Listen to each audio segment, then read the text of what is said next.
Internet of all things dan teknologi digital kini sudah merupakan kebutuhan mendasar bagi semua orang. Nah, akses internet ini sangat penting bukan saja untuk konektivitas, tapi bisa juga meningkatkan kesejahteraan masyarakat dan juga bisa mengembangkan perekonomian suatu bangsa. Belum lagi untuk meningkatkan kualitas SDM-nya.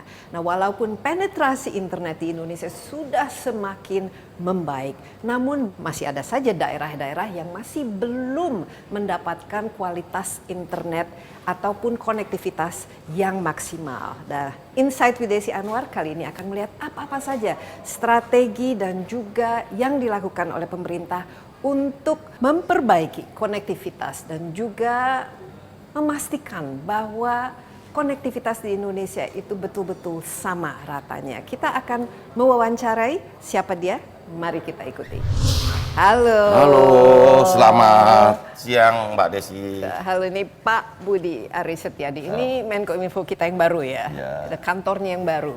Dan Pak Budi ini kita sudah 3 bulan sekarang. Dikit lagi 3 bulan. Dikit lagi 3 bulan dan tentu saja Pak Budi kita ingin mengetahui ya apa-apa saja mungkin dalam waktu yang singkat ini, tapi lebih penting lagi ke depan apa-apa saja yang masih perlu dilakukan bagi Indonesia itu untuk mengembangkan ini. Konektivitas. Konektivitas, makin digital, makin maju. Makin digital, makin maju. Dan ini ada kemejanya Indonesia terkoneksi, merupakan simbolnya. Oke, mungkin kita, Pak Budi, kita duduk di mana? Silakan.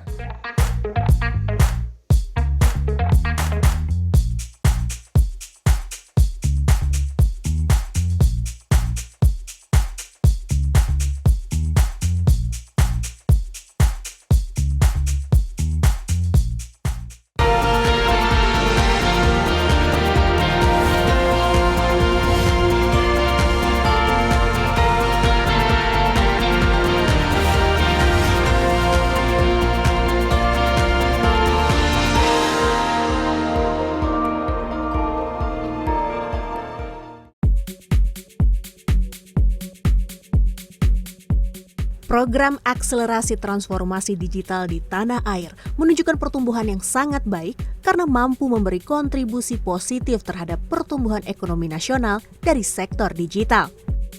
Jika didukung oleh pertumbuhan pelaku ekosistem digital yang masif, ekonomi digital Indonesia diprediksi akan tumbuh hingga 360 miliar US dollar atau sekitar 5,5 triliun rupiah pada 2030. Oleh sebab itu, pemerintah melalui Kementerian Komunikasi dan Informatika terus berupaya mendorong penguatan ekosistem digital, salah satunya lewat strategi pembangunan infrastruktur digital. Penataan dan pembangunan infrastruktur digital memegang peran penting dalam mendukung upaya pemerintah mengakselerasi transformasi dan penguatan ekosistem digital guna menjembatani kebutuhan seluruh masyarakat tanah air.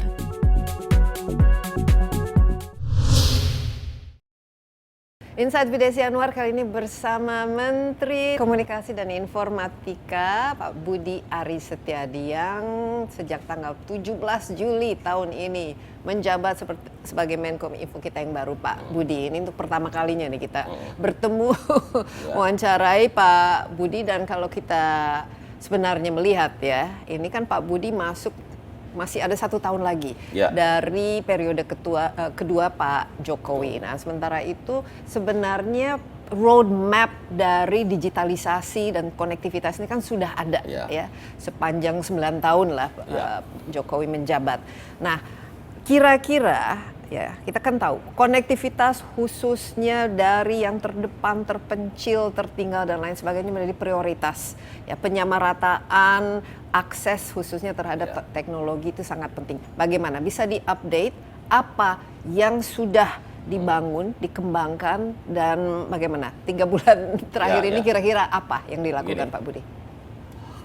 Dalam konektivitas ini kan ada 2 isu utama. 1 coverage, 2 quality. Jadi coverage-nya sudah menjangkau seluruh wilayah Indonesia belum? Karena Indonesia ini daratan kita ini 191 juta hektar daratan. Lautnya 2 kali, berarti sekitar 380 juta hektar. Kalau digabung bisa hampir 580 juta hektar. Luas, Indonesia itu negara yang sangat luas. Nah, apalagi geografisnya darat, laut, udara, Iya, pegunungan, kepulauan, dan sebagainya. menantang lah untuk Jadi melakukan menantang lah, connectivity. challenging untuk sebuah perencanaan. Selanjutnya itu coverage. Coverage kita kalau menurut data, coverage internet kita itu 7% kalau tidak salah. 8%. 78%. Jadi masih ada 22 wilayah kita yang belum tercover oleh sinyal Ya. internet. Selanjutnya kita bicara soal quality. Habis coverage, quality. Quality-nya apa? Kita ini quality kita average itu 22, kecepatan internet kita 22 Mbps. Ini kan Itu tantangan masih, sendiri. iya. Jadi Masih tidak lemot lah. masih kadang-kadang di beberapa wilayah Malahan blank spot. malah blank spot atau lemot. Nah, harus diakui kita ini dengan kecepatan 22 Mbps ini, kita ini masih peringkatnya masih termasuk terbawah di dunia. Bahkan di ASEAN kita cuma menang dari Myanmar, bayangin coba. Nah, iya. Artinya udah papan bawah, karena Myanmar di bawah kita, yang Iya. lain di atas kita. Tapi jumlah populasi kita juga menjadi betul. challenge Myanmar sendiri. 60 iya. jutaan penduduknya. Nah, jadi di dunia kita peringkat ke 98 dunia untuk kecepatan internet. Karena ada sebuah penelitian yang dilakukan oleh Google, setiap peningkatan 10% kecepatan internet, maka dia bisa memberi kontribusi atau menyumbang economic growth GDP itu 1%. Wow. Jadi sebesar peningkatan itu. kualitas kecepatan internet itu juga Ya, sangat penting. penting buat kita. Jadi dua isu tadi, coverage, quality-nya. Oke. Nah, dari segi coverage apa-apa saja Nah, yang dari coverage, tadi saya sebutkan mengenai luasan wilayah kita, pegunungan, belum demografi kita, geografi kita di daerah Papua, Indonesia Timur yang betul-betul menantang, kepulauan dan sebagainya. Mungkin Jawa, Sumatera sudah lebih. Ya, lebih sudah oke yang lah. mendekati 78% itu. Ya. Tapi kalau di timur Tapi yang di mungkin timur masih belum rata. Makanya kan kita fokus, Kominfo juga fokus kepada daerah-daerah 3T, terluar, terdepan, dan tertinggal. Iya. Sehingga kami dimandatkan lewat bakti Kominfo untuk mengcover wilayah-wilayah di 3T. Mengapa demikian? Karena belum komersial. Ya. Kalau komersial semua operator seluler Iya. sudah mau masuk. Tapi kalau ketika belum komersial, Ya, terlalu negara besar hadir. lah ini investasinya Nah, bagi selain swasta. investasinya, OPEX-nya juga besar. Misalnya satu BTS itu biayanya tuh sekitar 25 juta. Oh, Sebulan. hanya untuk satu sebulan. Satu ya? BTS, ibaratnya satu BTS ini 25 juta sebulan untuk OPEX-nya. Jadi, nah sekarang bayangin kalau 25 juta sebulan, kalau katakanlah satu orang sebulan 100 ribu, mau berapa pelanggan di situ? 1.000 Ya. atau 500.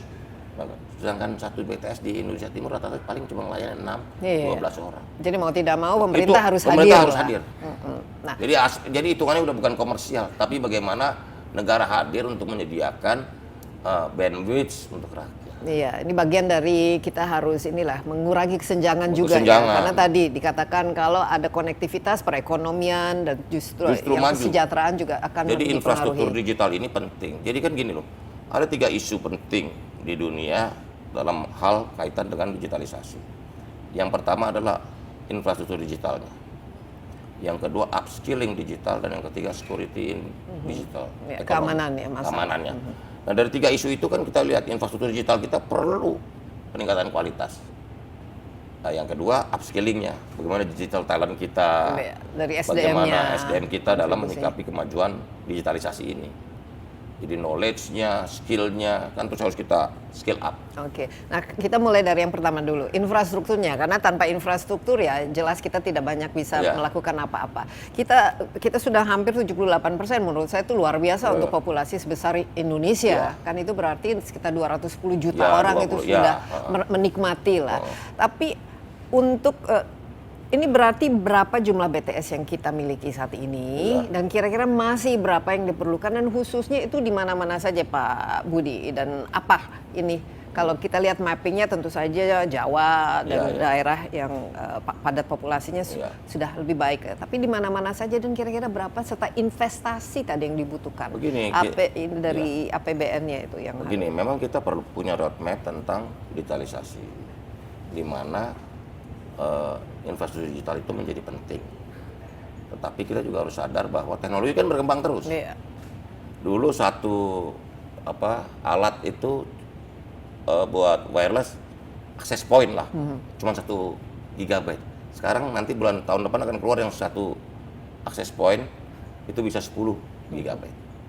Jadi kecepatannya juga gitu. Dulu satu tower ke tower itu cuma microcell ini cuma 900 meter. Nah, nanti sebentar lagi akan keluar yang bisa sampai sekarang ini udah keluar yang 5 kilo, 4 kilo. Jadi lebih powerful Jadi ya. lebih powerful, Kekuatannya juga jauh investasinya lebih, jauh lebih mahal juga. lebih Oh, murah lebih dong. murah ya. Itu kan teknologi maju kan Persis, jadi lebih murah ya. lebih murah. Tapi ada kira-kira ballpark ininya yang dibutuhkan dan kira-kira berapa lagi rencana bakti untuk gini, membangun? kita kan harus punya standar kecepatan kita berapa. Kita sekarang sudah 4G Kita udah 20 lewat ya, 4G kan itu Sudah. kan mandat 4G itu kan udah sementara Harus kita udah lah, bicara 5G. 5G. Nah, 5G ini memang belum terrealisasi secara maksimal karena apa? Karena 5G ini teknologi yang memerlukan turunan-turunan lainnya dari industri telco ini. Ya. Gitu loh. Nah, sekarang pertanyaannya adalah berapa kecepatan yang bisa diakses untuk Indonesia bisa Maju. negara maju. Ya. Tapi kalau di tempat lain ya 5G itu sudah keniscayaan lah Pak. Loh enggak, 5G pasti dong. Walaupun sekarang sebentar lagi di Barcelona tahun depan Udah kita udah 6G. ngomong bukan 5,5 gitu loh. Nah, kita sementara 5G belum maksimal. Nah, memang 5G ini kan keperluan turunan untuk IoT, Internet of Things, untuk artificial intelligence dan sebagainya. Oh, ya.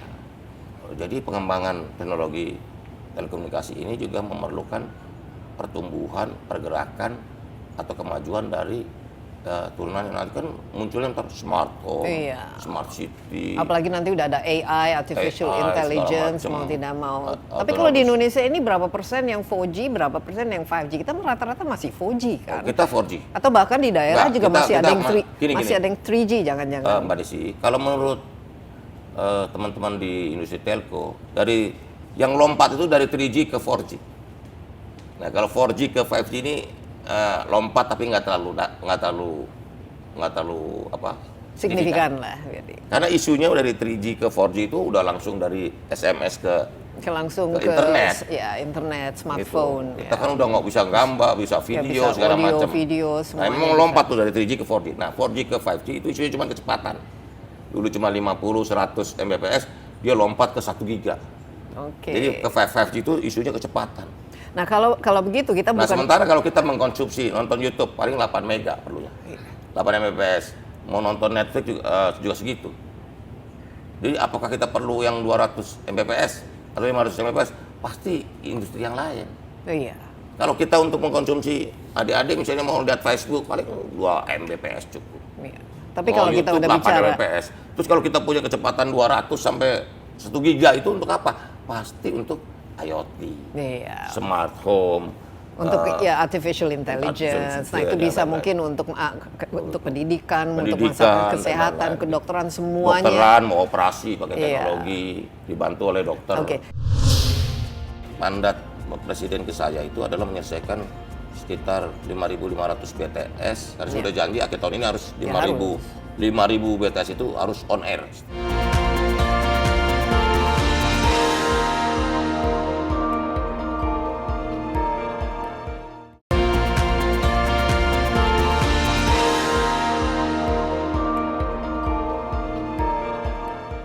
Kalau gitu mungkin kita nggak usah bicara mengenai BTS, itu kan hanya BTS ini kan receiver, satu ya. teknologi. Satu. Karena yang lagi tren sekarang itu adalah fixed mobile convergence. Oke. Jadi digabungkan teknologi fixed wireless lewat fiber optic dengan Satellite, wireless, iya. wireless termasuk satelit. Oke, yang Gitu. kita miliki sekarang, oke, yang jelas ini kan harus ada yang pertama mengisi kekosongan di yang tadi 3T itu. Kan Iya. dulu Pak Budi kan wamen ini Ya, wamen desa. Jadi tertinggal, paham betul jadi, tentang 3T. jadi paham ya. Oke, singkat saja di mana-mana yang masih bolong-bolong, daerah yang mana Begini, saja? khususnya? dari mapping kita memang paling banyak Indonesia Timur. Seperti Nah, Papua. Indonesia Timur kan persoalannya begini, daerahnya luas, penduduknya sedikit. Jadi secara komersil mungkin nggak Secara terlalu atraktif ya. ekonomis dan komersil mungkin tidak menarik bagi operator seluler. Kalau daerahnya kepulauan, kalau banyak penduduk tetap komersial. Tapi ini kan udah penduduknya sedikit, wilayahnya luas. Jadi secara skala ekonominya tuh nggak dapat kalau dikerjakan atau dikalkulasikan secara perhitungan ekonomi. Tapi mau dan tidak mau bisnis. ini harus Tapi diisi. negara harus hadir. Apa? Dalam 1 tahun ke depan kira-kira bisa nggak mencapai kita kalau penetrasi 100%? Oh, kalau mau bisa, cuman kan ada disrupsinya. Nah, salah satu disrupsi teknologi di konektivitas atau internet kan satelit. Satelitnya. Nah, Kalau satelit kan nggak perlu apa, pokoknya rumah dikasih ini, penerima mau rumahnya jauh-jauh, nggak ada masalah. Karena dia langsung dari atas ke bawah kan. Nggak, infrastrukturnya jauh lebih ringan dibanding iya. dengan kita pakai teknologi konvensional yang cocok untuk daerah perkotaan atau daerah urban gitu. Oke, jadi yang kita miliki secara teknologi kita fiber optik apa rencana untuk fiber optik khususnya? Fiber optik teman-teman Koperasi sudah menggelar fiber optik dalam jumlah yang banyak. Karena fiber optik itu memang secara teknologi dia sangat Dia bisa bandwidth-nya bisa jauh lebih besar. Sekarang udah pakai lambda hitungannya. Kalau dalam istilah teknik udah pakai lambda, jadi satu rumah bisa 10 giga up juga bisa. Ya. Nah, kalau ini pakai fiber optik. Nah, target kita apa dari Sabang sampai Merauke termasuk ini kan harus ditanam di bawah saya dalam laut. sebuah kesempatan dengan Asosiasi Penyelenggara Jasa Internet Indonesia sudah sampaikan, kalian jangan jual lagi dong 20 mega, 10 mega, kalian langsung jual dong 100 Mbps. Karena saya challenge ke mereka, biaya untuk jual 10 Mbps sama 100 Mbps sama nggak terlalu signifikan perbedaan harganya. Jadi kalau kita mau nawarin jasa 10 Mbps sama 100 Mbps tuh cost-nya nggak terlalu beda. Kenapa nggak kalian langsung saja 100 Mbps? Sehingga dengan kalau fix-nya kenceng, nanti ada fix wireless convergence ini kan bisa meningkatkan kecepatan. Nah, ini bagaimana? Arahnya akan kita terus akan komunikasi dengan teman-teman ekosistem industri telco. Termasuk juga saya sedang meminta tim di sini untuk mengkaji insentif buat operator 5G untuk menggelar 5G. Oke, Jadi 5G ini kan investasinya gede karena jaraknya harus dekat dan kecepatannya luar biasa. Kita sedang membuat skema-skema memberi insentif kepada mereka. Oke. Tapi kita sebenarnya berapa kilometer atau berapa yang dibutuhkan untuk istilahnya menghidupi ini fiber optics dari Sabang sampai teknologi fiber optik untuk negara seluas kita hanya cocok untuk wilayah-wilayah perkotaan atau urban. Jadi kita nggak akan bisa kita lewat kita harus mix. Oh ya, teknologi laut juga. Sekarang Palaparing juga terkoneksi, gitu loh. Tapi maksud saya fiber optik itu cocok untuk daerah urban. Sementara daerah-daerah rural yang penduduknya sedikit-sedikit, satu desa cuma 100 keluarga atau 50 keluarga, lebih baik pakai satelit. Pakai satelit ya. Begitu. Jadi memang teknologi untuk Indonesia ini kan teknologi nggak bisa bilang satu teknologi untuk semua, tergantung kondisi geografis ya. Iya, jadi mau tidak mau kita juga harus punya akses ke teknologi Semuanya. seperti ini. Nah, termasuk ini kan soal jasa satelit. Satelit kan sekarang diturunin lagi ke satelit Leo ya. Nah, tadinya kan Geo kan. Ini yang dimiliki oleh Elon Musk ini ya. Harganya juga lebih murah dan aksesnya juga bisa Starlink lebih. Starlink itu dia satelit jenis Leo ya, low Earth orbit. Itu cuman sekarang 300 km. Jadi harganya bisa jauh lebih turunin terjangkau. dari 400 km, enggak ketinggiannya jadi 300, 400, sekarang diturunin lagi nih udah 200-an di Jadi bisa real time katanya. Jadi enggak dia cepat. Cuman dia karena dia dekat dengan nggak terlalu atau rendah dari bumi, maka dia coverage-nya kan nggak tinggi. Kalau satelit lebih tinggi kan dia bisa covernya lebih. Jadi harus banyak. Dia harus banyak gitu. Okay. Nah, ini bicara mengenai satelit. Kita kan baru-baru ini meluncurkan satu lagi kan Satria.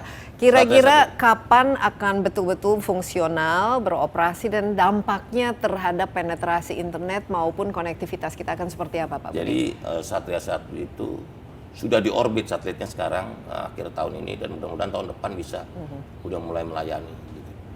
Karena dengan teknologi satelit ini kita membantu percepatan. Untuk wilayah seluas Indonesia ini memang satelit juga salah satu teknologi yang tepat gitu loh. Karena nggak mau menggelar kabel sampai kapan gitu loh. Masang BTS Iya. Daerahnya luas-luas gitu. Daerah Indonesia kan luas sekali. Dan akhirnya cost-nya juga akan jauh lebih besar. Tinggi. Nah, kalau kayak satelit kan langsung bisa titiknya di bumi, pasang gateway tinggal diakses oleh masyarakat atau penduduk. Ya, jadi seharusnya ketika satelit ini sudah betul-betul jalan bisa melayani, penetrasi internet kita akan Harusnya langsung bisa lebih cepat. harusnya langsung Kecepatannya lebih cepat. Ini karena Pak Budi ini kan sekarang semua memerlukan investasi, biaya dan lain sebagainya. Kira-kira berapa ini anggaran dan untuk 1 tahun lagi ini kan Pak Budi melihat mau tidak mau kan harus implementasi lah dari roadmap ini. Yang pasti gini, mandat Presiden ke saya itu adalah menyelesaikan sekitar 5.500 BTS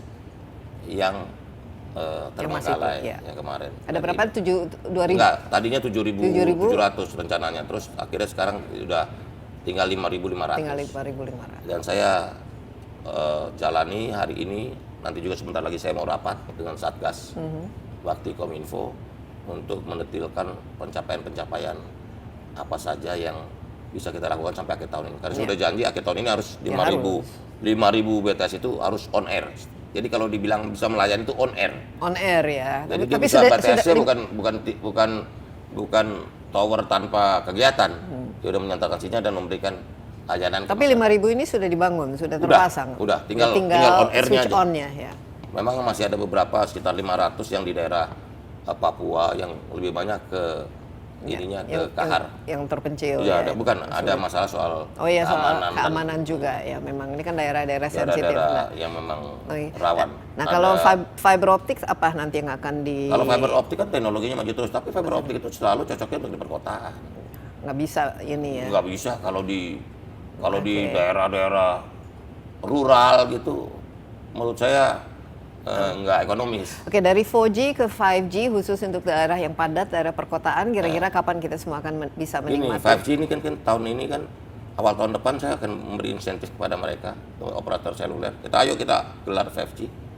Sehingga ketika nanti 6G kita udah lebih siap gitu loh. Karena kita nggak tahu setelah 5G ini apa. Ya, masih ada masih ada lagi. Mungkin udah AI. Jangan-jangan tapi yang di IKN nanti di ibu kota negara yang baru Nusantara ini langsung 5G dong. Oh langsung 5G. Oh itu. Tapi Kang gini, karena 5G itu kan isunya kecepatan. Iya. Dan kalau begitu mungkin satelitnya juga satelit yang lebih low Earth orbit. Kan Telkom sama beberapa operator seluler kan udah investasi di sana. Karena sarana dan prasarana telekomunikasi ini kan udah infrastruktur yang penting.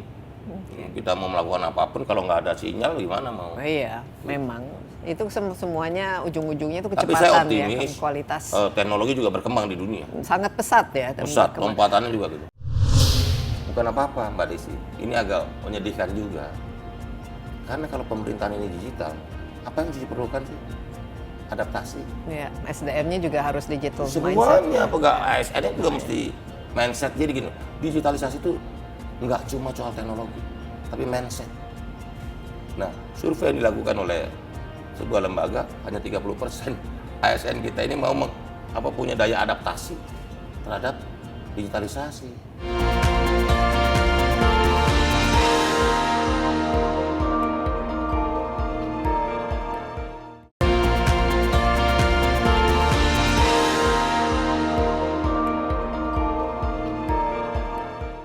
Anggaran bagaimana Pak Budi dan apa kira-kira yang akan difokuskan untuk dan diharapkan ya anggaran yang didapatkan karena ini mau tidak mau kan ketika kita lihat pada zaman COVID itu kan kebutuhan terhadap internet of all things kan mau tidak mau kan harus orang terbuka matanya kan bahwa ini harus dan penting kita miliki. Indonesia terbuka matanya, ternyata infrastruktur digital ini menjadi satu yang penting kan. Sama dengan misalnya jalanan, air, listrik dan lain-lain.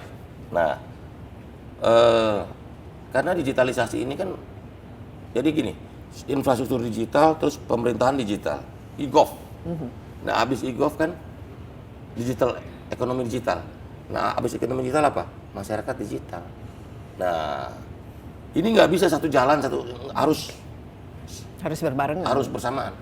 Sebenarnya karena kita kan dari dari ekonomi digital ke masyarakat, kalau masyarakat digital, semua ini kan berubah. Masyarakat digital kan juga berubah. Kita juga sebenarnya sudah menjadi masyarakat digital, untuk misalnya semuanya serba online, belanja online, kan karena di online. dalam digital society itu kan muncul digital ethic, digital culture. Masa sih kita ketemu di darat lebih sopan di ruang digital isinya caci maki, kebun binatangnya di ruang digital. Iya. Nah, ini kan perlu literasi. Iya, perlu edukasi juga. Perlu edukasi, sosialisasi. Tapi kembali ke anggaran, kira-kira yang ideal untuk pemenuhan Kementerian semua. Kominfo ini setiap tahun menyumbang pendapatan negara, bukan pajak, hampir 25 triliun. Sementara di anggaran kita ini sekitar 15 triliun. Jadi ada inilah. Ya. Ada Kita surplus loh, Kementerian surplus. Makanya, tapi digunakan untuk pembangunan dan berbagai program. Kita kan ada, kalau ngomong e-gov kita perlu apa? Perlu data center. National Data Center, pusat data nasional. Nah, ini pusat data nasional ini kan penting. Ini Iya. karena ini merupakan bagian dari pertahanan satu negara. Iya. Bagaimana? Apa kabar dan apa kira-kira yang akan kita tadinya dapatkan? kan kita merencanakan ada 3, 1 di Cikarang, 2 di Batam, dan 3 di IKE. National Data Center atau Pusat Data Nasional. Kita menargetkan di akhir September, sebelum pemerintahan ini berakhir, yang di Cikarang itu Pusat Data Nasional itu sudah selesai. Oke. Apa artinya pusat data nasional? Ya, jadi Pusat Data Nasional. Apakah betul-betul harus punya prosesor di situ, server, atau kita semua kan sekarang sudah ada cloud? Ya, justru itu. Begini, Mbak Desi, saat ini ada 27.000 lebih aplikasi yang dimiliki oleh seluruh kementerian lembaga di Indonesia. 27.000. 27.000. Taruhnya di mana? Bukan, taruh di server masing-masing. Ya. Disusupin judi. Desa punya, kabupaten punya, kepala dinas punya. Jadi nggak terintegrasi. Nggak terintegrasi. Terus servernya taruh di ruangan kepala dinas, kantor dinas. Nggak dijagain, disusupin lah. Makanya saya nggak kaget begitu awal-awal ini ada 9.000 situs pemerintah disusupin judi online. Ya karena itu. Iya. Karena soal security-nya nggak diperhatikan. Nah, undang-undangnya, Kepresnya sudah dimunculkan bahwa nanti sistem pemerintahan berbasis elektronik ini kan kita harus lakukan. Ya harus mau tidak mau. Sehingga semua integrasi ini jadi isu penting. Tapi apa nanti dalam Ya, server yang ya artinya pusat data nasional artinya nggak usah lah punya semua kayak kementerian bank lembaga, sentral gitu. Kayak kan kalau bank kan ada ada bank, ada nggak usah semua central bank. kementerian lembaga punya data server atau apa. Cukup ditaruh di pusat data nasional. Atau taruh di cloud karena Ya, toh bisa. itu juga kalau Mas ini servernya Iya. server secara bukan Ya secara komputasi real life awan juga ya bisa atau apapun. Tapi yang pasti kan gini kan loh, bisa disabotase, bisa iya, jadi justru itu. Jadi kan kita juga target.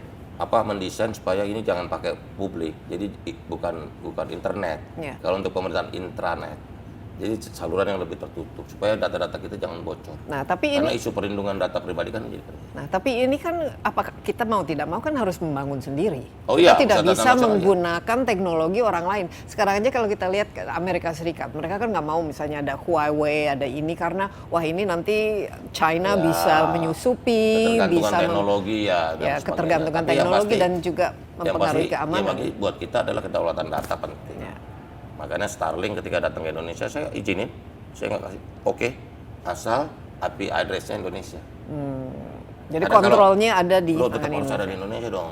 Nah, ini Kalau nanti IP address yang nggak di Indonesia nanti semua orang main judi online sama nonton pornografi pakai Starlink dong. Iya, tapi kita mereka- nggak ada kontrol. Iya, mereka tanpa Starlink juga udah melakukan itu, Pak. Loh, Budi. tapi kan Sekarang- kita bisa blokir, kita bisa manage. Oke, jadi sekarang nanti bentuk dari pusat data nasional ini saya masih untuk apa, seperti apa, dan bagaimana cara memastikan Nah, ini bahwa kan- ini privasi Ya, data justru kita ini. tidak gampang ini dicuri. kan dengan Menpan RB sebagai kementerian yang bertanggung jawab terhadap konsolidasi kepegawaian di Kementerian Lembaga di Indonesia bersama kami tentu saja sebagai pengampunya, ya kita terus akan melakukan konsolidasi dan menerjemahkan sistem pemerintah berbasis elektronik ini supaya solid. Kan ujungnya apa sih digitalisasi ini kalau diterjemahin dalam bahasa yang gampang apa sih buat publik? Apa sih e-gov itu apa terjemahannya? Ya, Pelayanan lebih cepat dan lebih mudah. Itu lebih, kan dan lebih transparan, ya lebih enggak, itu ya, dulu cepat, ya. yang cepat dan gampang, efisien. Ada friendly user sama cepat. Itu dulu. Ya. Iya kan? Bikin KTP Cepat. 2 minggu tinggal 1 menit udah jadi. Lebih murah juga kan. Enggak, itu nanti. Lebih murah, lebih transparan, itu berikutnya tuh. Iya kan? Mengurangi pungli, orang coba. mengurangi birokrasi, red tape. Segala macam. Jadi lebih efisien, lebih efektif birokrasinya. Tapi kan dua aja intinya tadi yang saya sebut tadi tuh. Lebih cepat dan mudah. Itu kan bottom line ya, bahwa turunannya banyak lagi, lebih murah, lebih nyaman, lebih transparan, lebih terbuka. Ya pasti. Ya, tapi kan dua itu. Nah, e-gov itu harus ke sana semuanya. Mengurus apa-apa nggak sulit, lama. Jadi kan yang harus dipangkas kan waktu, penghematan waktu. Gitu. Ya, jadi berarti teknologinya itu sangat-sangat penting dan harus Betul. kita Jadi miliki. e-government ini atau sistem pemerintah berbasis elektronik, kalau terjemahan bahasa ininya kan sistem pemerintahan berbasis elektronik, walaupun kalau bahasa gampangnya e-gov lah.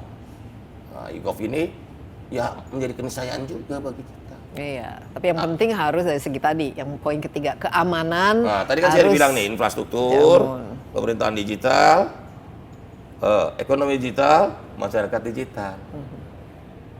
Gitu. Nah, dari tugas dari pemerintahan digital itu apa? Karena bukan apa-apa, Mbak Desi. Ini agak menyedihkan juga. Karena kalau pemerintahan ini digital, apa yang diperlukan sih?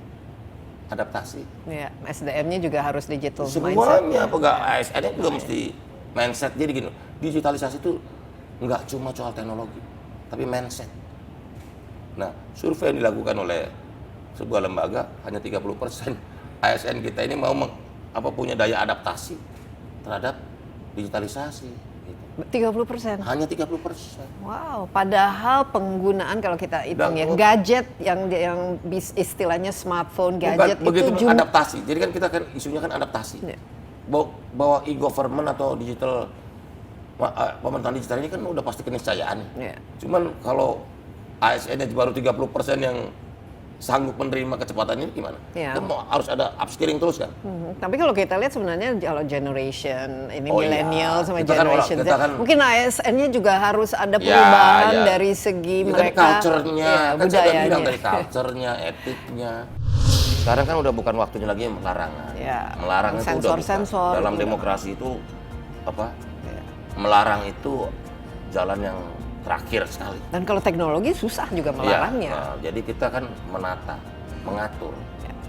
How?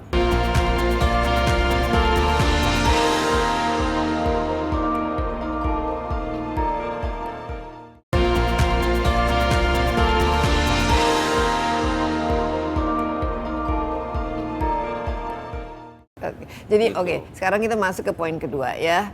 Infrastruktur ininya, soft infrastructure, jadi manusianya. Berarti kan harus ada literasi, harus ada peningkatan cara menggunakan dengan baik dan benar, dan juga supaya ya memang digital ini digunakan untuk hal-hal yang sifatnya sangat positif lah, bisa dampaknya positif. Kita bahasanya begini, jadi satu kalimat aja nih, digitalisasi itu harus membuat masyarakat lebih produktif. Jadi produktif.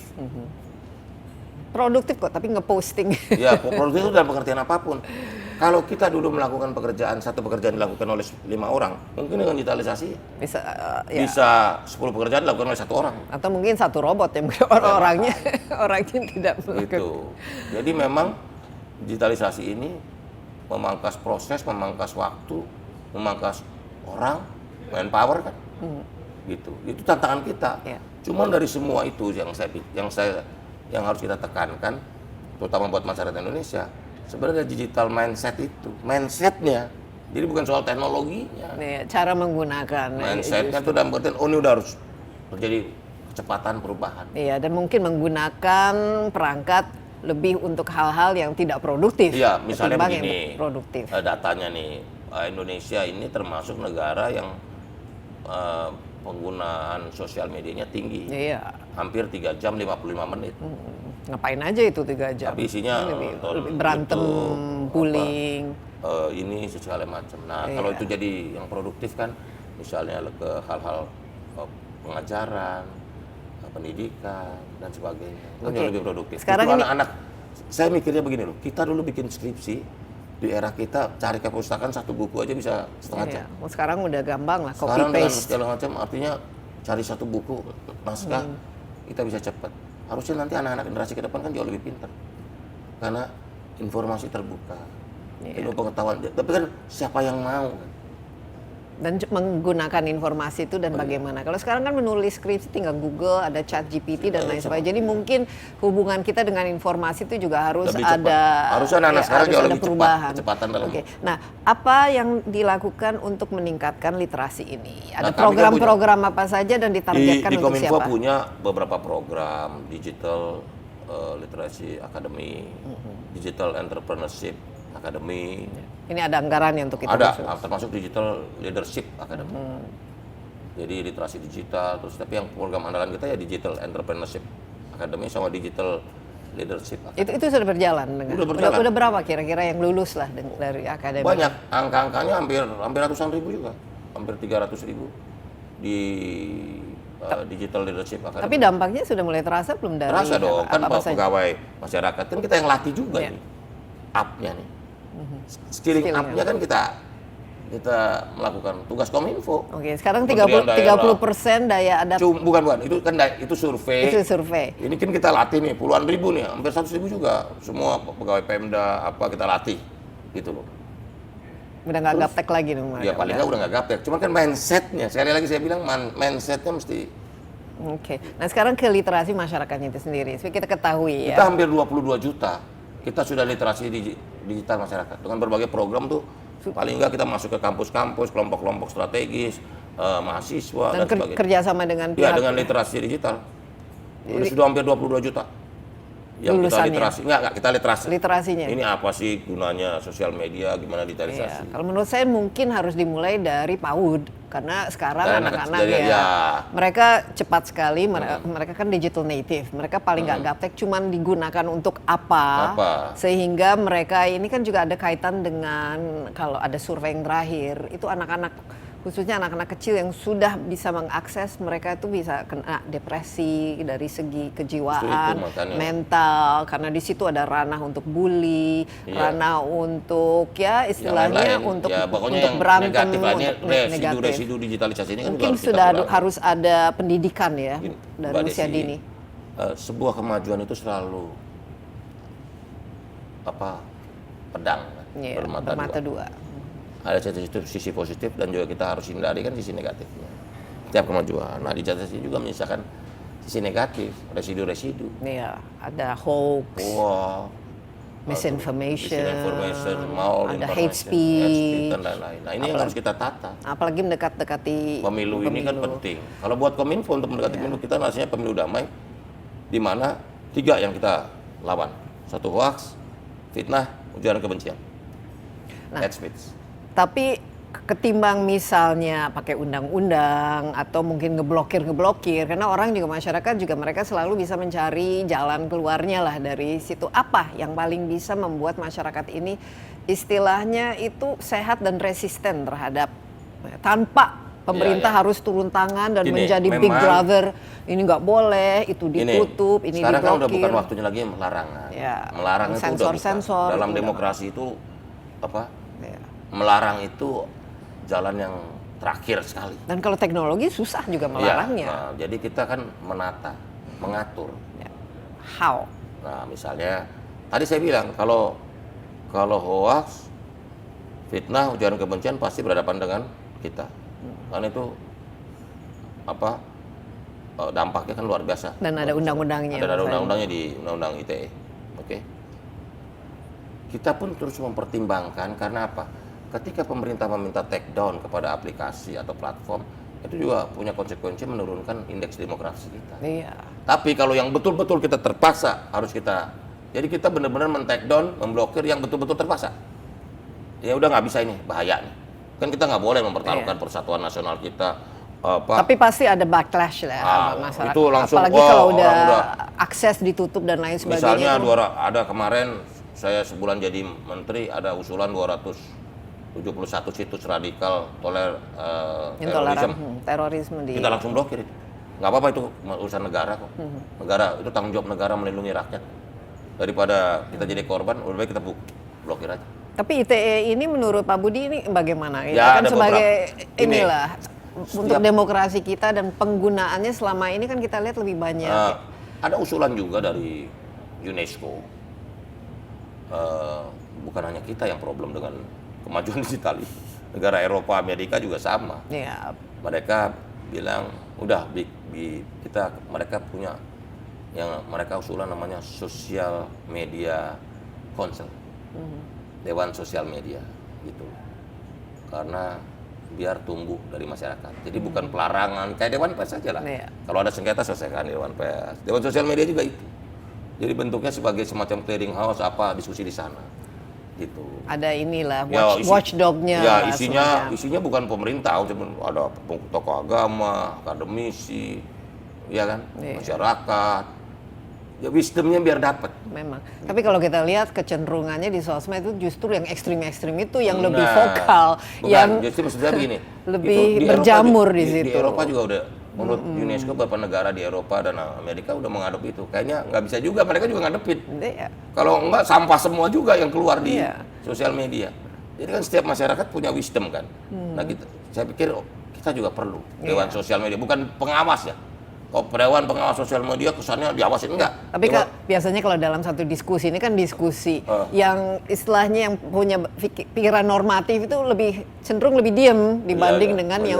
yang vokal. Nah ini kan Iya. makanya gara-gara sosmed ini kan terjadi polarisasi. Oh ya, Nah, supaya nanti ke depan ini kita kan memasuki tahun pemilu ya. Iya. Polarisasi ini bagaimana mengelolanya supaya kita tidak terjadi lagi lah seperti dua Ini, periode narasi, terakhir ya. ini. Karena itu betul-betul membuat itu kita berantem satu iya, sama iya, iya. lain. Jadi gitu. gini lah, intinya pemilu 2024 ini narasinya adalah pemilu damai. Bahwa pemilu ini harus menawarkan alternatif yang sehat. Betul ada kompetisi, betul ada tensinya akan naik sedikit.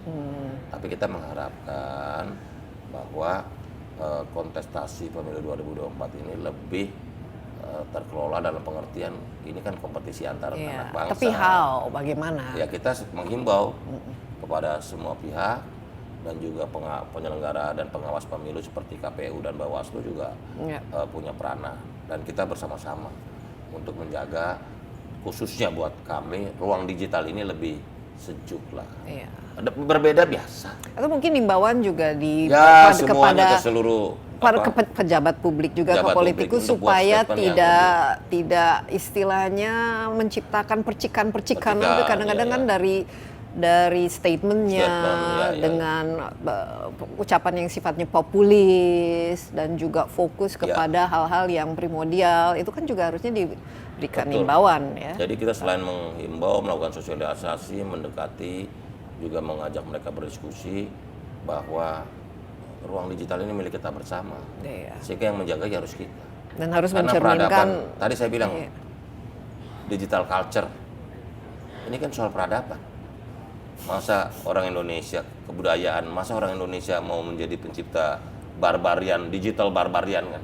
Iya. Dimana kebun binatang ditampilkan sevulgar itu di ruang media. Kok jadi kalau kita kesantunannya kurang di ruang digital, ini kan juga jadi challenging dong buat kita semua. Ya justru mungkin karena ini ranah digital, jadi Iya, orang tuh sehingga merasa orang boleh saja apapun. mau-maunya Toh mereka lah. nggak kenal, mereka Gitu, bisa itu. menggunakan nama samaran, Pseudonym, pakai pseudonym atau pakai robot dan lain sebagainya. Ini kalau dari digital. soal misal tadi coverage 100%, dalam Ya. 5 tahun ke depan ini coverage kita 100%, quality kita minimal 100 Mbps. Oke. Jadi Itu dari jadi kecepatan, lebih cepat, ya? kecepatan. Itu average dong.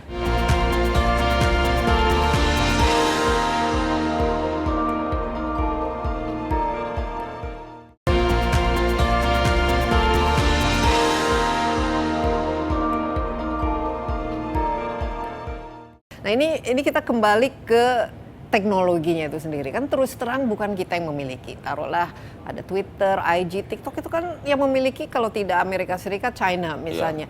Bagaimana ke depan Pak Budi? Karena kita gunakan seolah-olah kita yang menciptakannya, padahal ini bukan. Ini adalah bisnis yang dimiliki oleh orang lain dengan segala macam resikonya. Mereka bisa sebenarnya melakukan apapun. Mereka bisa ya mendapatkan revenue, pendapatan tanpa bayar pajak, atau mereka bisa menayangkan, mensiarkan, mempublikasi tanpa tanggung jawab terhadap kontennya. Nah, ini kan masalah nih. Memang harus diakui kita ini negara tidak di spearhead-nya teknologi kan. Ya, kita konsumen saja di sini. Kita hanya jadi konsumen dari tengah pertarungan teknologi dunia yang luar biasa. Nah itulah makanya kita juga harus punya pekerjaan rumah yang berat di kita, di mana digital talent kita ini melakukan inovasi. Gitu. Apa ini sekarang investasi untuk digital talent kita supaya mereka bisa menjadi Mark Zuckerberg, bisa menjadi yang satu kesempatannya, dua ruangnya juga diberi, termasuk juga pembiayaan. Menurut saya ke depan ini bangsa ini harus punya, negara ini punya, paling nggak kita prosumen lah, produsen juga walaupun lebih banyak sebagai konsumen. Kita melakukan ide-ide tentang banyak hal tentang di kemajuan digital ini. Ini ruangan digital ini kan masih belum ada batas ya. Tapi kapan? Karena kita sudah sangat kecanduan dengan teknologi yang mau tidak mau itu dibuat oleh orang lain, dimiliki oleh orang lain. Paling nggak misalnya begini, e-commerce kita yang dalam negeri kita terus jaga, kita lindungi, ya kan? Ya. Terus juga e-commerce sudah banyak loh buatan anak dalam negeri loh.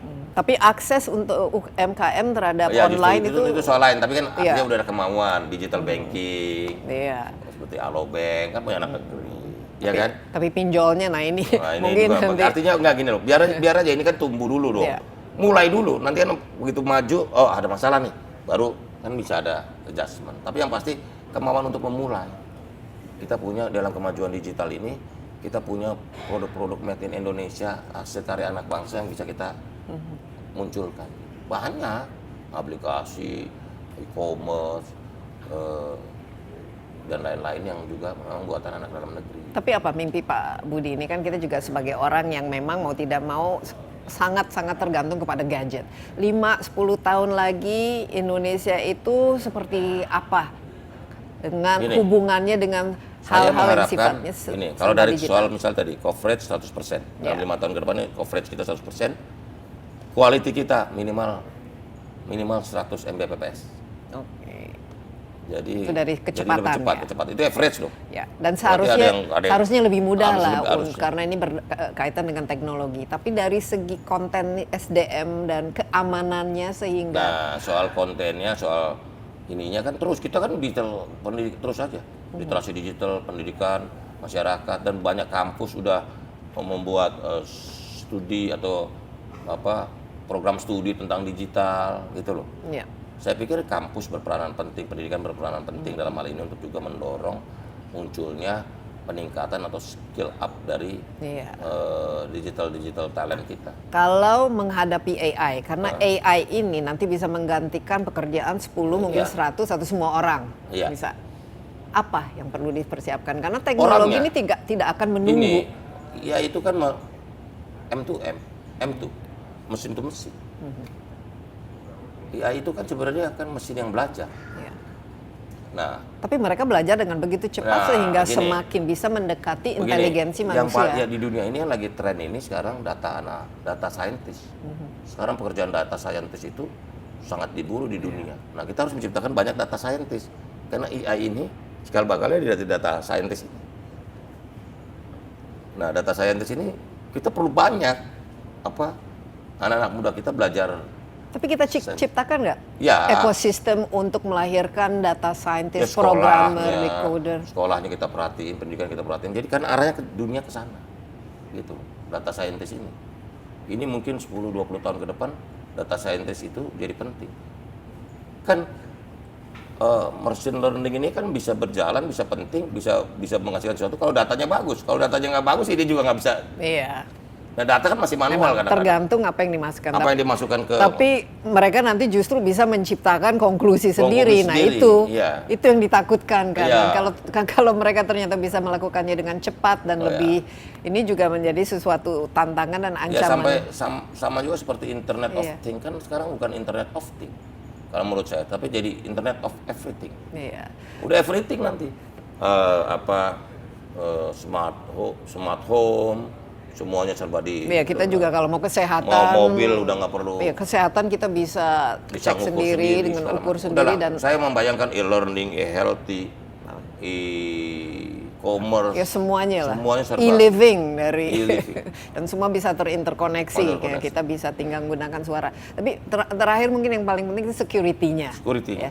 Cybercrime. Sekarang saja kan udah crime udah terjadi ya. Nah, saya kan selalu sampaikan ke kepolisian. Bagaimana menciptakan ekosistem yang bisa menangkal. Saya selalu bercanda dengan pihak kepolisian. Masa Direktorat Cybercrime masih bintang 1?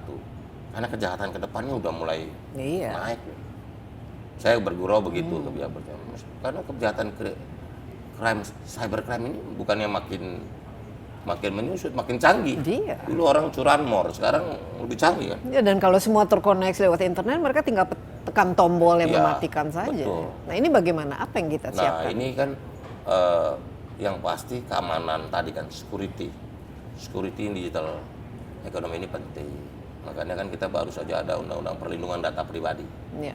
Jadi data ini jangan sampai digunakan secara tidak semestinya. Begitu.